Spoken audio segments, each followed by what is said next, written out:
Perhatian, PDKT Online akan dimulai beberapa saat lagi.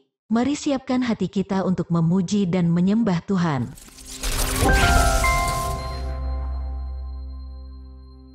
Shalom Sobat DC Ministry dimanapun berada. Puji syukur pada Tuhan buat kasih setianya yang selalu baru bagi kita. Bagi saudara yang hari ini sedang dalam pergumulan, mari saya ajak kita semua untuk terus berharap kepada Tuhan, sebab Dialah tempat perlindungan, sumber kekuatan dan penolong di dalam kesesakan. Sebelum kita lanjutkan untuk sharing firman Tuhan, mari bersama kita bernyanyi, Kau Kekuatanku.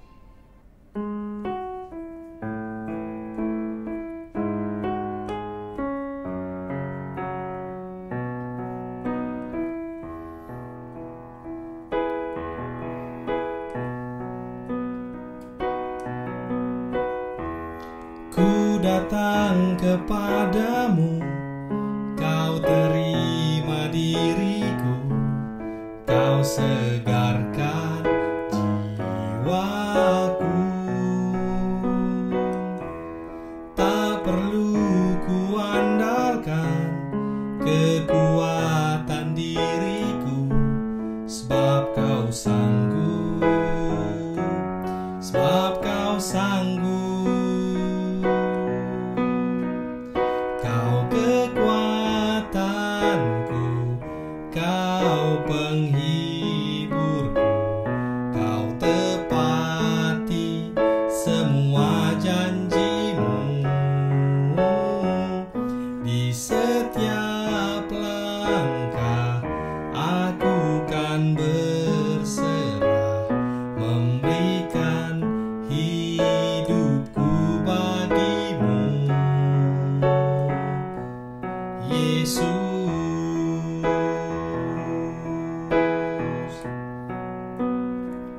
Kau kekuatanku, Kau penghiburku, Kau tepati semua janjimu.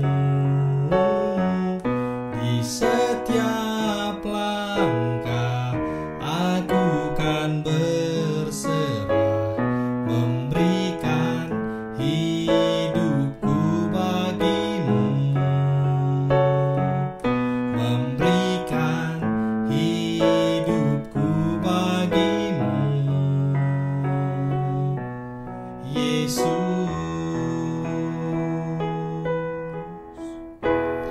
Mari kita bersatu di dalam doa. Bapa dalam surga, tidak henti-hentinya kami mengucapkan terima kasih buat kebaikan Tuhan bagi kami.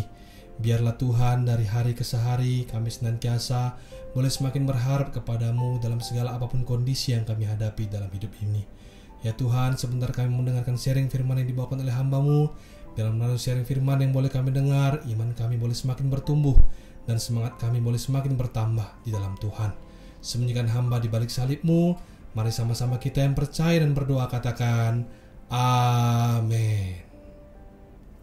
Hari ini sharing firman yang akan saya bawakan berjudul Yesus, Kaulah Sang Pembelaku.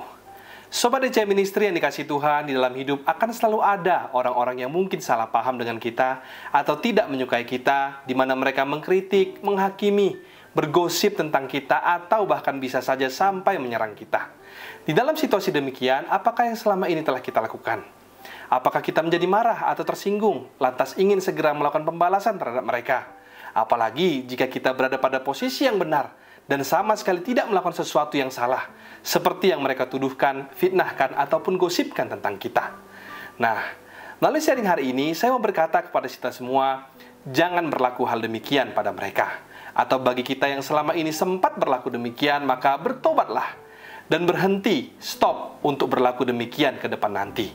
Sebab saya punya kabar baik bagi kita semua, bahwa ada seorang pribadi, yaitu Yesus Tuhan, Sang Pembela kita. Sekalipun di saat kita mampu untuk membela diri, namun percayakanlah seluruhnya kepada Tuhan. Sebab hanya Dialah yang mampu melakukan jauh lebih baik daripada apa yang pernah kita pikirkan. Hari ini saya mau ajak sobat semua untuk belajar dari Raja Daud dalam Mazmur 35 ayat 1-28, yang nanti teman-teman bisa baca di rumah secara lengkap. Di situ berisi tentang doa Daud yang meminta pertolongan kepada Tuhan atas serangan musuh-musuhnya. Dalam ayat yang ke-23 dikatakan, "Terjagalah dan bangunlah membela hakku, membela perkaraku, ya Allahku dan Tuhanku. Semua kita tentu sudah tahu dan pernah mendengar bahwa Daud adalah seorang raja Israel yang namanya begitu harum dan sangat terkenal. Daud dikenal sebagai seorang raja yang pemberani dan gagah perkasa di medan pertempuran. Bahkan sebelum menjadi raja pun, Alkitab mencatat bahwa Daud sudah membunuh musuh-musuhnya sampai berlaksa-laksa dan berhasil membinasakan seorang raksasa yang bernama Goliat. Namun, di balik kebesaran dan kehebatan Daud, Daud juga ternyata menghadapi orang-orang yang menghina, bahkan mensyukuri kemalangan ataupun penderitaan yang dihadapi olehnya. Tidak semuanya ternyata senang kepada Daud.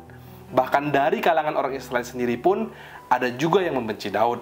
Mereka diibaratkan seperti musuh di dalam selimut. Alkitab menjelaskan ketika Absalom berhasil mengkudeta ayahnya Daud, pada saat itu Daud terpaksa menyingkir dari Yerusalem karena ancaman anaknya itu. Lalu di dalam pelariannya itu, Daud melintasi Bahurim yang dihuni oleh sebagian kerabat Saul. Shimei bin Gera adalah salah satunya. 2 Samuel 16 ayat 5-8 dikatakan, sambil mendekati raja, Shimei itu terus-menerus mengutuk dan melempari Daud beserta semua pegawainya dengan batu. Beginilah perkataan Shimei pada waktu ia mengutuk, Enyahlah engkau penumpah darah orang Dursila. Tuhan telah membalas kepadamu segala darah keluarga Saul yang engkau gantikan menjadi raja. Tuhan telah menyerahkan kedudukan raja kepada anakmu Absalom. Siapapun yang mendengar ini tentu dengan jelas bisa memahami bahwa pernyataan ini menyiratkan sebuah penghinaan, sindiran, bahkan perasaan syukur atas musibah yang dialami oleh Daud. Dan lebih menyakitkannya lagi, di saat Shimei menyebut Daud sebagai seorang penumpah darah dan orang Dursila. Sebuah penghinaan yang sangat luar biasa menyakitkan hati Daud dan menyulut emosi seorang pahlawan Daud yang kala itu sudah berniat untuk membunuh Shimei, namun dicegah dengan tegas oleh Daud. Disinilah kita perlu belajar banyak dari seorang Daud. Di balik kebesaran, kehebatan, kemampuan, serta potensi yang dimilikinya, ternyata Daud adalah seorang yang menjadikan Tuhan sebagai pembelanya.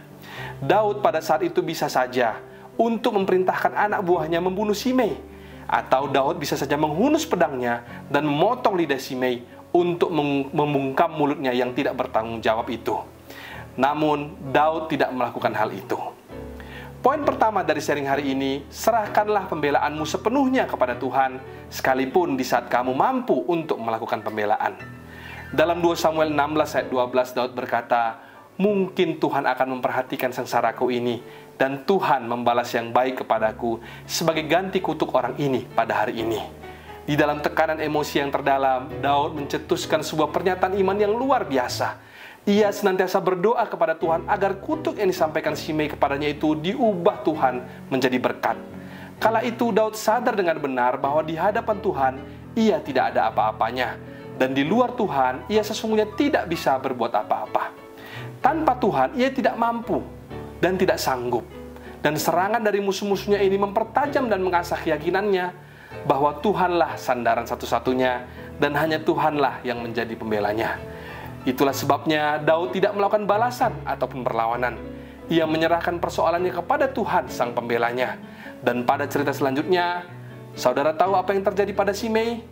Tatkala Daud kembali ke Yerusalem untuk menduduki tahtanya oleh karena Absalom mati dalam peperangan, menghadapi tentara-tentara Daud, Shimei lalu datang sujud di hadapan Daud dan berkata, janganlah kiranya Tuanku tetap memandang aku bersalah, dan janganlah kiranya Tuanku mengingat kesalahan yang dilakukan hambamu pada waktu Tuanku keluar dari Yerusalem.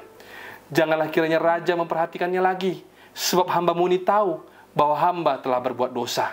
Shimei meminta maaf dan memohon ampun kepada Daud. Shimei menyadari kesalahannya dan dengan penuh malu serta penyesalan memohon ampunan daripada Daud. Daud tetap memaafkannya, namun hukuman lebih besar malah menimpa Shimei pada zaman Raja Salomo. Shimei menerima hukuman mati karena ia melanggar titah raja dan tidak konsisten dengan apa yang dikatakannya. Poin kedua, pembelaan Tuhan nyata di saat kita menyadari bahwa di luar Tuhan kita tidak bisa berbuat apa-apa. Di saat Daud dihina dan dikutuki, Daud tidak larut dalam emosi yang negatif. Namun ia memilih untuk bersikap yang benar. Dia berdoa dan bersandar hanya kepada Tuhan. Ia yakin Tuhan mampu untuk membela perkaranya. Saudaraku yang dikasihi Tuhan Yesus, Tuhan kita adalah pembela yang penuh dengan belas kasih. Karena selama menjalani pelayanannya di dunia ini, Yesus juga telah mengalami pencobaan. penolakan, bahkan dilecehkan. Yesus tidak hanya mewakili kita secara teori saja, namun Ia mewakili kita dalam pengalamannya pula. Yesus mengalami kehidupan yang kita alami, namun Ia melakukannya tanpa berkompromi dengan kejahatan maupun dosa. Ia berhasil melawan godaan dan menjadi imam agung kita karena Ia telah menggenapi hukum Allah dengan sempurna. Apabila seorang pengacara hanya dapat membela kasus kita berdasarkan bukti-bukti eksternal serta kesaksian orang lain saja, tidaklah demikian dengan pembela surgawi kita yang mampu mengetahui seluk-beluk hati kita dan memperjuangkan kasus kita berdasarkan apa yang Ia ketahui. Lukas 5 ayat 22 mencatat, akan tetapi Yesus mengetahui pikiran mereka, lalu berkata kepada mereka, apakah yang akan kamu pikirkan dalam hatimu? Ketika Yesus mengetahui pikiran mereka, Dia berkata, mengapa kamu bertanya seperti itu dalam hatimu? Ia mengenal seluk-beluk sistem hukum Allah. Ia telah memuaskan syarat keadilan sehingga pembelaannya kuat dan benar. Posisi kita sebagai kebenaran Kristus sepenuhnya aman, karena Ialah yang telah melunasi posisi kita melalui darahnya.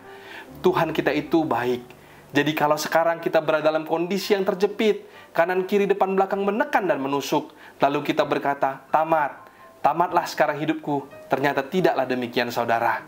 Sebab Allah kita punya banyak jalan. Maka dari itu kita harus benar-benar bergantung kepadanya dan bukan bergantung kepada manusia. Allah yang dikisahkan oleh Abraham, Musa dan tokoh-tokoh luar biasa lainnya dalam Alkitab adalah Allah yang sama dengan Allah yang kita sembah hari-hari ini. Sebab itu janganlah kita ragu sedikit pun. Ia tidak mungkin tidak membela kita.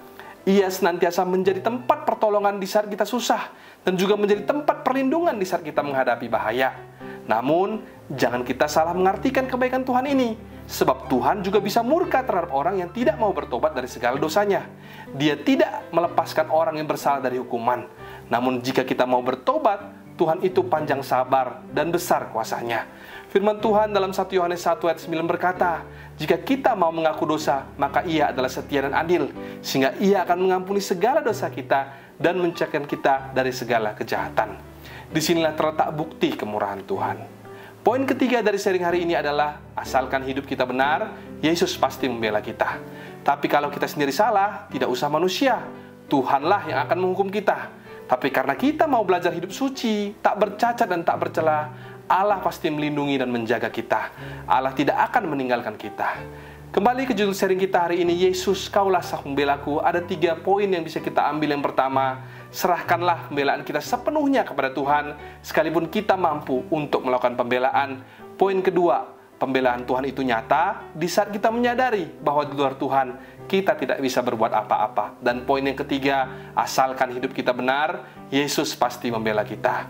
Seperti firman Tuhan dalam Yesaya 41 ayat 11-13 yang berkata, sesungguhnya semua orang yang bangkit amarahnya terhadap engkau akan mendapat malu dan kena noda. Orang-orang yang membantah engkau akan seperti tidak ada dan akan binasa. Engkau akan mencari orang-orang yang berkelahi dengan engkau, tetapi tidak akan menemui mereka. Orang-orang yang berperang melawan engkau akan seperti tidak ada dan hampa.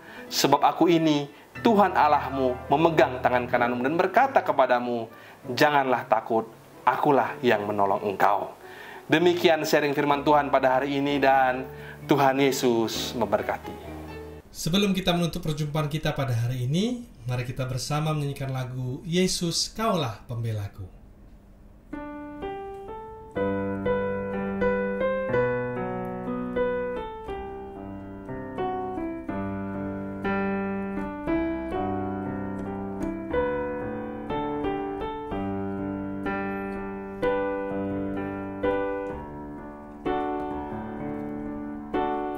Yesus, Kaulah pembelaku,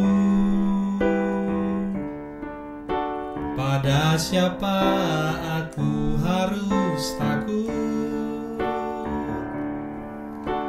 Yesus, Kau perlindunganku, ku tak gentar menghadapi musuh. Sekarang tegaklah kepalaku, hadapi lawanku yang berada di sekelilingku, dan mulutku memuji bermazmur bagimu, bersorak bagi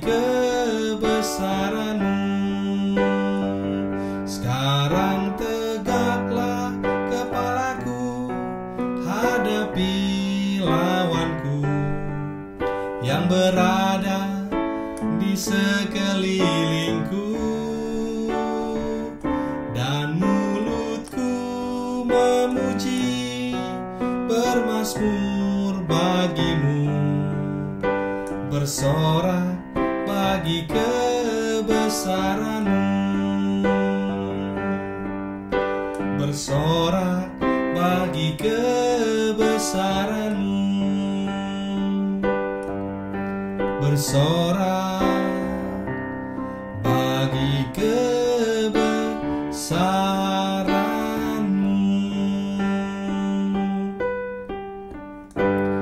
Mari kita bersatu di dalam doa.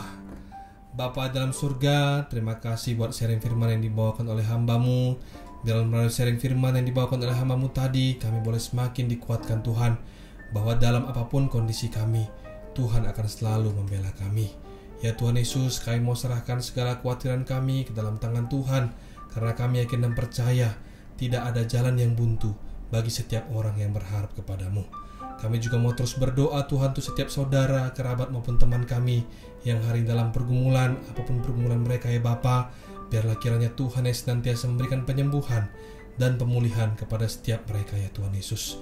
Terima kasih ya Bapa. Mari sama-sama kita buka hati dan angkat tangan kita untuk menerima berkat daripada Tuhan. Terimalah kiranya berkat dari Allah Bapa, cinta kasih Tuhan Yesus Kristus, penyertaan Allah Roh Kudus akan menyertai hidupmu mulai hari ini, bahkan sampai kali yang kedua Tuhan Yesus datang menjemput kita. Namamu tercatat di dalam kitab kehidupan.